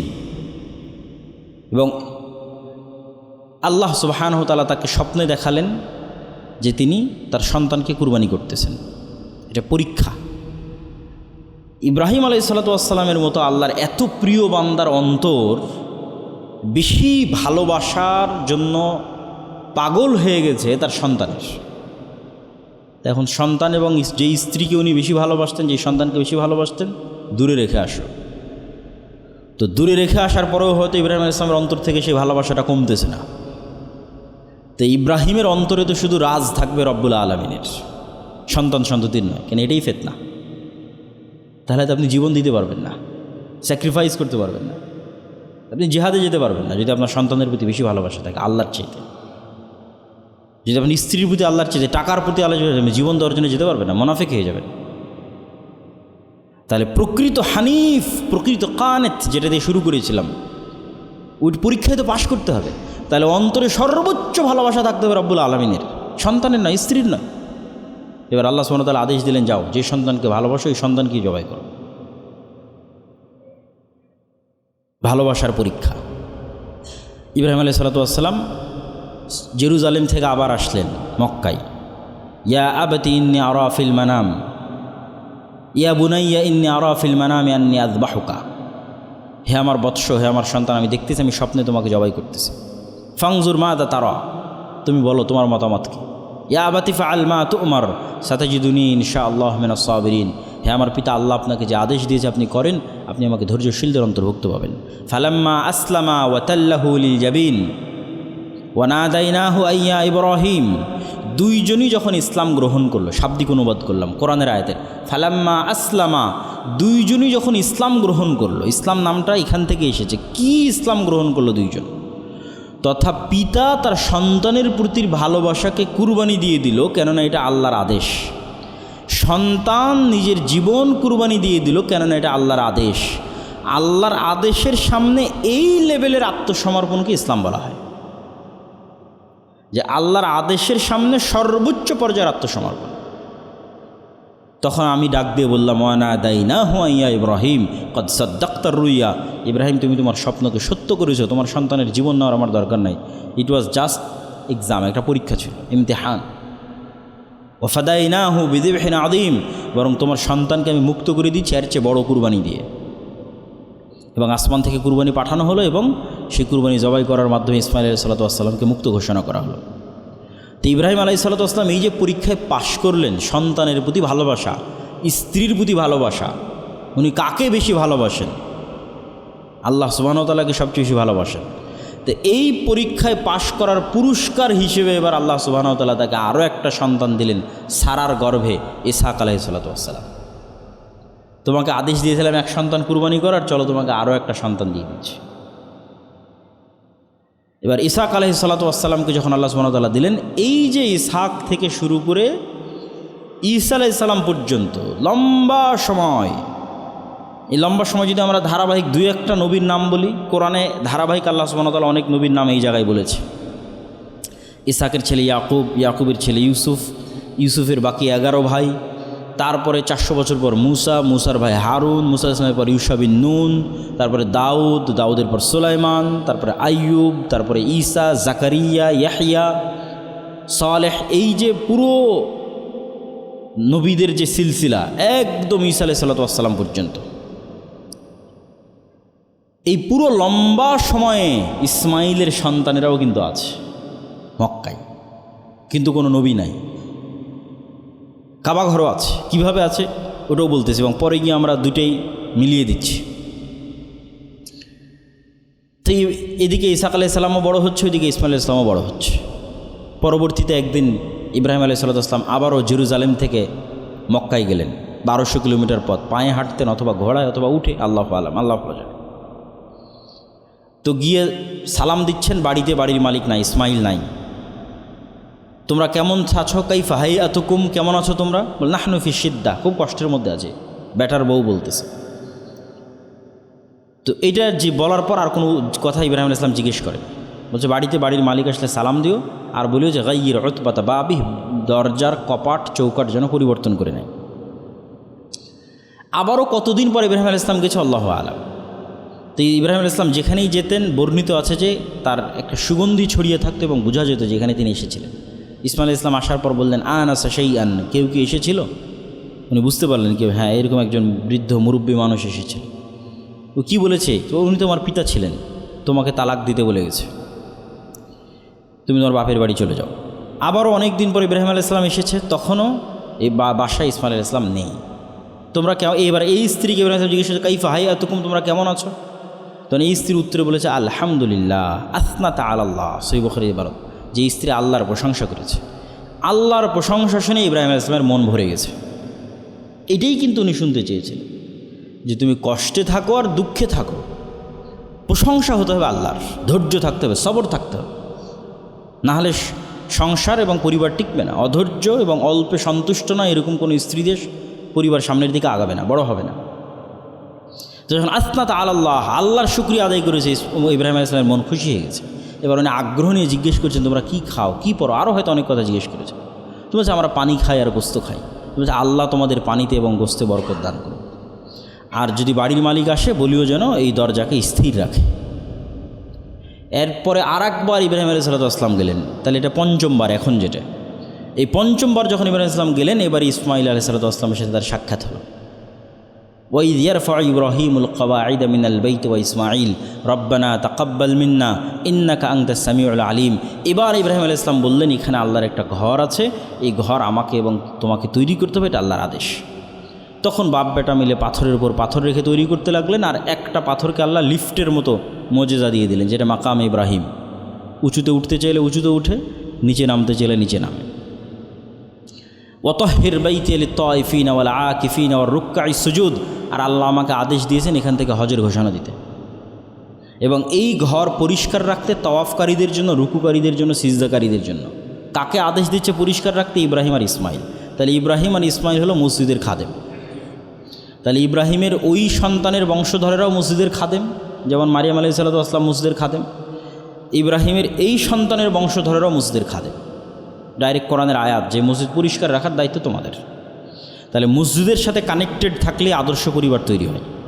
যদি ইব্রাহিমের পরিবারকে সবচেয়ে আদর্শ পরিবার গণ্য করা হয়, তাহলে ইব্রাহিমের দুই পরিবারই, ইব্রাহিম এবং ইসমাইল এবং ইসহাক, এরা হচ্ছে মসজিদের সাথে কানেক্টেড। এদের কাজ মসজিদ রক্ষণাবেক্ষণ করা, মসজিদ পরিষ্কার করা, মসজিদের দায়িত্ব পালন করা। ওয়াজ্জিন লিন্নাস ওয়াজ্জিন ফিন্নাস বিল হজ। আর মানুষের মধ্যে হজের ঘোষণা দিয়ে দাও। কোনো মানুষ নাই, জন নাই, পরিবার নাই, পরিজন নাই, মানুষের মধ্যে হজের ঘোষণা দেওয়া হলো। তাহলে এই হজ ইব্রাহিম আলাইহিস সালামের যুগ থেকে চলে আসতেছে। এবং যখন মুহাম্মদ সাল্লাল্লাহু আলাইহি ওয়াসাল্লাম ছোটোবেলায়, তখনও তার বাপদাদারা হজ করতেন। যখন মুহাম্মদ সাল্লাল্লাহু আলাইহি ওয়াসাল্লাম ছোটো, তখনও তিনি এদের চাচাদের সাথে দায়িত্ব পালন করতেন। মানুষজন বিভিন্ন দিক থেকে হজ করতে আসতো, তো জমজমের পানি তাদেরকে খাওয়ানোর জন্য কুয়া থেকে পানি উঠিয়ে তাদের খাওয়ানো হতো। তাহলে হজ চলমান ছিল, কাবা ঘরে তাওয়াফ চলমান ছিল মুহাম্মদ সাল্লাল্লাহু আলাইহি ওয়াসাল্লাম নবী হওয়ার আগে থেকেই। আলম তারা কাইফা ফাআল রাব্বুকা বিআসহাবিল ফিল আলম ইয়াজআল কাইদাহুম ফি তাজলিল। আব্রাহার বাহিনী আসলো কাবা ধ্বংস করতে, মুহাম্মদ সাল্লাল্লাহু আলাইহি ওয়াসাল্লামের তখন জন্মই হয়নি। তাহলে কাবা অস্তিত্বমান, যেটা ইব্রাহিম আলাইহিস সালাম তৈরি করে গেছে। তাহলে এরা কার সন্তান? এই দীর্ঘ সময়ে, যেই দীর্ঘ সময় ইসহাক থেকে, ইয়াকুব থেকে, ইউসুফ থেকে, তার 400 বছর পরে মুসা হয়ে, হারুন হয়ে, দাউদ হয়ে, সুলাইমান হয়ে, আইয়ুব, ঈসা, জাকারিয়া হয়, ঈসা আলাইহিস সালাম পর্যন্ত, এই যে লম্বা 2,5-3 হাজার বছর, এই 2,5-3 হাজার বছরে ইসমাইলের সন্তানেরা এখানে আছেই। এই কাবা এবং কাবার পাশে আছি, এই কাবা আবাদ করছে, এখানে হজ হচ্ছে, সব হচ্ছে। আল্লাহ সুবহানাহু ওয়া তাআলা তাওরাত, জবুর, ইনজিল সবগুলোতে বলে রাখলেন তোমাদের ভাইয়ের মধ্যে একটা নবী আসবে। তারা মনে করলো এই ভাই মনে হয় আমরাই, ইয়াকুব এবং তার 11 সন্তান। কিন্তু ইসহাকেরও তো ভাই আছে, ইসমাইলের বংশতে একজনও নবী আসেনি। মুহাম্মদ সাল্লাল্লাহু আলাইহি ওয়াসাল্লামের নবুয়তের সবচেয়ে বড় প্রমাণ হচ্ছে, এখন পর্যন্ত, আজ পর্যন্ত ইসমাইলের বংশে মুহাম্মদ ছাড়া কেউ নবীর দাবি করেনি। যে মুহাম্মদ সাল্লাল্লাহু আলাইহি ওয়াসাল্লামের আগে ইসমাইলের বংশে আর কেউ নবীর দাবি করত, মুহাম্মদ সাল্লাল্লাহু আলাইহি ওয়াসাল্লামের পরে ইসমাইলের বংশে আর কেউ নবীর দাবি করত, that would be a conflict, সেটা একটা কনফ্লিক্ট হতে পারত। কিন্তু ইসমাইল আলাইহিস সালামের বংশে আজ পর্যন্ত, টিল নাও, কেউ নবী দাবি করেনি একজন ছাড়া, মুহাম্মদ সাল্লাল্লাহু আলাইহি ওয়াসাল্লাম। তাহলে মুহাম্মদ সাল্লাল্লাহু আলাইহি ওয়াসাল্লাম রক্তে ইব্রাহিমের উত্তরসূরি, আদর্শে ইব্রাহিমের উত্তরসূরি, ঐতিহ্যও, ওই যে ইব্রাহিম কাবা তৈরি করেছে, জমজম ইব্রাহিম আলাইহিস সালামের কানেক্টেড, হজ ইব্রাহিম আলাইহিস সালামের কানেক্টেড, কুরবানি ইব্রাহিম আলাইহিস সালামের সাথে কানেক্টেড। যে একটা মিসিং ছিল সেটা হচ্ছে ইব্রাহিমের আর এক সন্তান ইসহাক, ওটাও মুহাম্মদ সাল্লাল্লাহু আলাইহি ওয়াসাল্লাম কানেক্টেড করলেন। আল্লাহ বললেন সালাত আদায় করতে হবে মসজিদে আকসামুখী হয়ে, অথচ তখন মক্কাতেই আছে, কাবাতেই আছে। কাবাতে থেকে সালাত আদায় করতে হচ্ছে মসজিদে আকসামুখী হয়ে। এটা ওই মক্কা এবং ওই মদিনার ইহুদি খ্রিস্টান ছাড়া এই মুশরিকদের এটা নলেজও ছিল না যে এটা কেমনে সম্ভব। যেখানে ছোটোর থেকে আমরা বড় হচ্ছি এই কাবাকে দেখে, সেখানে মোহাম্মদ কেমনে মসজিদে আকসার দিকে মুখ করে সালাত আদায় করছে, কিন্তু ইহুদিরা বুঝতো যে মসজিদে আকসার দিকে মুখ করে কেন সালাত আদায় করে, এটার কারণ ইহুদিরা বুঝত। তারপরে মুহাম্মদ সাল্লাল্লাহু আলাইহি ওয়াসাল্লাম যখন বললেন যে তিনি মেরাজে গেলেন, সুবহানাল্লাযী আসরা বিআবদিহি লাইলাম মিনাল মসজিদিল হারামি ইলাল মসজিদিল আকসা আল্লাযী বারাকনা হাওলা। মক্কা থেকে ডাইরেক্ট আকাশে উঠানো হয়নি, মক্কা থেকে মসজিদে আকসায় নিয়ে যাওয়া হয়েছে, মসজিদে আকসায় সকল নবীর মধ্যে সালাত আদায় হয়েছে, সেখান থেকে আকাশে উঠানো হয়েছে। তো এই পুরো ইব্রাহিম আলাইহিসসালাতু ওয়াসসালামের যে জীবনী এবং ইব্রাহিম আলাইহিসসালাতু ওয়াসসালামের 2 সন্তান এবং ইব্রাহিম আলাইহিসসালাতু ওয়াসসালামের 2 স্ত্রী এবং তাদের আদর্শ, এটা হচ্ছে পৃথিবীর সর্বশ্রেষ্ঠ আদর্শ পরিবার। আল্লাহ সুবহানাহু ওয়া তাআলা কোরআন মাজিদে বলেছেন যে ইন্নাল্লাহা আস্তাফা আদামা ওয়া নূহা ওয়া আলা ইব্রাহিমা ওয়া আলা ইমরান আলাল আলামিন। আল্লাহর বাছাই করা কয়েকটা পরিবারের মধ্যে একটা পরিবার হচ্ছে আলে ইব্রাহিম। ওয়া হাবনা লাহু ইসহাকা ওয়া ইয়াকুবা ওয়া জাআলনা ফি যুররিয়্যাতিহিন নবুওয়াহ। আমি ইব্রাহিমকে দিয়েছি ইসহাককে, আমি ইব্রাহিমকে দিয়েছি ইসমাইলকে, আর আমি ইব্রাহিমের বংশে নবুওয়াতকে পার্মানেন্ট করে দিয়েছি, পার্মানেন্ট। আর ইব্রাহিমের বংশের বাইরে কোনো নবী আসবে না। এত সর্বোচ্চ সম্মান আল্লাহ সুবহানাহু ওয়া তাআলার কাউকে দেয়নি। তাহলে ইব্রাহিম আলাইহিস সালাম যেমন আদর্শ পিতা, ইব্রাহিম আলাইহিস সালামের 2 স্ত্রী যেমন আদর্শ স্ত্রী, ইব্রাহিম আলাইহিস সালামের 2 সন্তান তেমন আদর্শ সন্তান। তো এই পুরো পরিবারের কাছ থেকে আদর্শ শিখতে হবে এবং মিল্লাতে ইব্রাহিমের প্রকৃত অনুসারী হওয়ার মানদণ্ডের ভিত্তিতেই সত্যতার মাপকাঠি নির্ধারণ হবে। এই মাপকাঠিতে 2টা পয়েন্ট খুব জরুরি। তার 1 নম্বর পয়েন্ট হচ্ছে তাওহীদ। 1 নম্বরই আসবে তাওহীদ। আল্লামা ইকবাল লিখেছেন कि আজকের যুগের মুসলমানদের জন্য ये दौर अपने बराहिम की तलाश में है। আজকের যুগের মুসলমানদের বাঁচার একটাই রাস্তা, মুসলমানদের মধ্যে ইব্রাহিম তৈরি হচ্ছে না। একটা যদি ইব্রাহিম তৈরি হতো তাহলে মুসলমানদের মুক্তি নিশ্চিত হয়ে যেত। এটা আল্লামা ইকবাল লিখেছেন, ये दौर अपने बराहिम की तलाश में है। এই যুগে ইব্রাহিম নাই, হানিফ স্তরের কোনো তাওহীদবাদী নাই। এমনি মুসলমান আছে, এমনি নিজেকে তাওহীদবাদী দাবি করতেছে, কিন্তু হানিফ যেটা সর্বোচ্চ স্তরের তাওহীদ, ওই স্তরে পৌঁছার মতো ঈমান, তাওহীদের ঈমান কোনো মুসলমানের নাই। যদি আসে, চলে আসে, তাহলে ওখান থেকেই বিজয় শুরু। তাহলে ইব্রাহিম আলাইহিসসালাতু ওয়াসসালামের মতো তাওহীদপন্থী বলতে আসলে কি বুঝাচ্ছে, এটা অনেক অ্যাঙ্গেল থেকে ব্যাখ্যা করা যাবে। ইব্রাহিম ইসলামের জীবনের প্রত্যেকটা পরীক্ষার অ্যাঙ্গেল থেকে ব্যাখ্যা করা যাবে। যার কিছু সামারি যদি আপনারা বুঝে থাকেন তাহলে অলরেডি বুঝে গেছেন। আমি মূর্তির সামনে যাই না তার মানে আমি তাওহীদপন্থী না। টাকার প্রতি আপনার যে মায়া আছে ওটা আপনার তাওহীদকে নষ্ট করে দিচ্ছে। তার মানে কি টাকা উপার্জন করতে হবে না? জি না, টাকাও উপার্জন করতে হবে। কিন্তু দাউদ আর সুলাইমান তো পৃথিবীর সবচেয়ে কোটিপতি, সবচেয়ে ক্ষমতার মালিক। কিন্তু দাউদ আর সুলাইমানের অন্তরে কি ক্ষমতা ঢুকতে পেরেছিল? অন্তরে কি টাকা ঢুকতে পেরেছিল? পায়ের নিচে ছিল।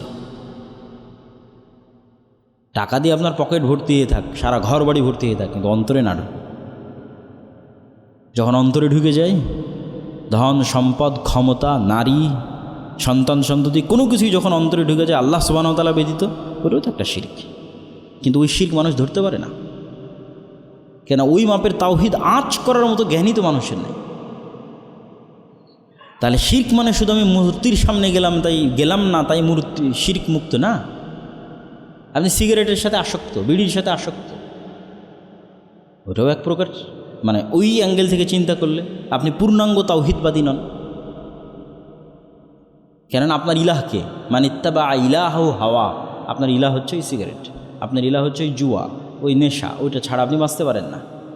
আর যে আল্লাহর সাথে কানেক্টেড সেটা আল্লাহকে ছাড়া বাঁচতে পারবে না। ওগুলো তো বহুদূরের কথা।